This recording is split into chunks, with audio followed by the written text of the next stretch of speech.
Okay, I'm streamlining things. I've got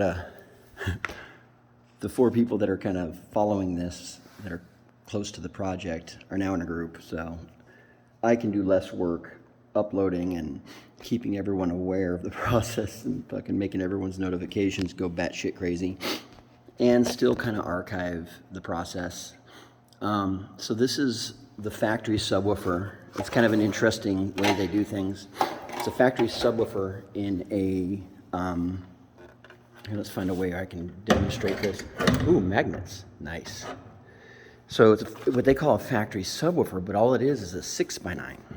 Now 6x9 is an interesting speaker because it's a mid-range in effect, in that the 6-inch part of this cone resonates, more mid-range frequencies, but by going with a 9 and ovular, these speakers I don't care for.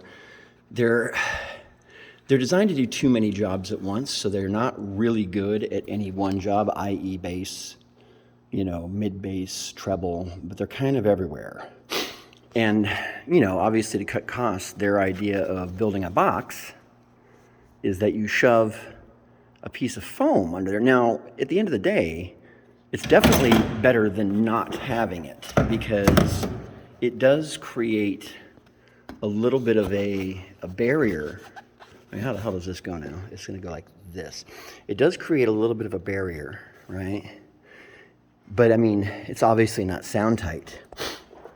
But as you can see, this is a really thick rubber, and so I'm actually thinking, I'll still dynamite the back, but maybe I'll kind of trim this so that it's down inside where it needs to be, and this top part will just hook around it, because this is definitely good thermally and for sound, and for everything that the Dynamat's good for. This stuff's exceptional. Look at the consistency. It's like a really good thick foam.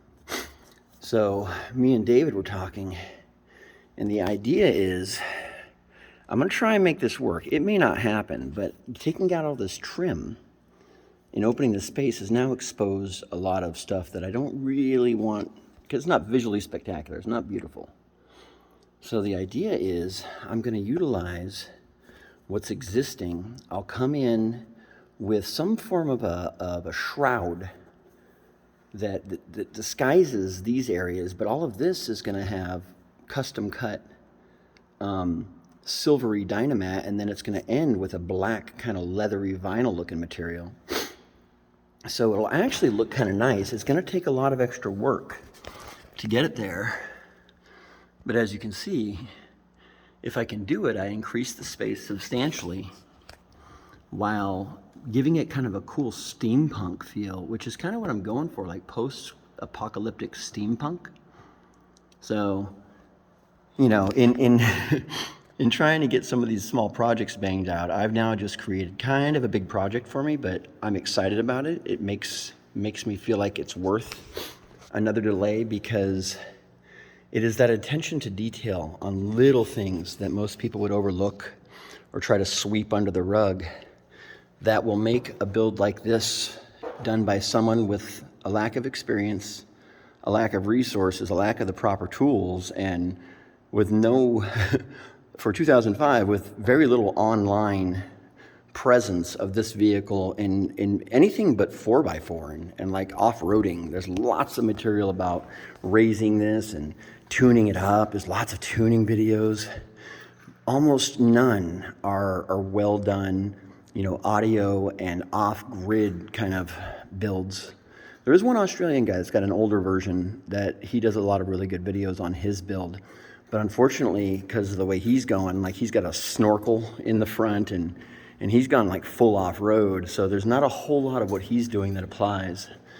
So as far as I can find, this is the first, video of its kind with a 2005 Subaru Forester. The years that would be compatible is like 2003 to 2008. So I got a 5-year span, I think, with this body style, which I think is the best Subaru Forester body style. It's like a station wagon, but it's fucking kind of burly. I mean, look at that grille. And by the way, in case you don't know, Subaru's logo is the 5 stars of the Pleiades, like the Syrians and the Pleiadians, the Anunnaki. So it's very, very, very fitting that my car is a cosmic spaceship that the Pleiadians have gifted to me. And they have given it the gift of song, for it is the song that binds men together. And look at those shapes, look at those curves. Everything about this car, front and rear, is fucking hot. So, yep, little midway point. I don't have any of the tape, like the foil tape or the blue tape, to really do this right. So I'm now operating with even less resources that would really make this a lot easier. So this is gonna take a little bit longer, but I think I'm gonna shift my goals to having, Radim, not now. Oh my God, Radim. I'm gonna shift my goals to the windows, and I think that's it. And I'm gonna come back to that later. But now that I've opened that up, I'm just gonna take this out. I don't see a real purpose for this. Radim, God damn it, in a second.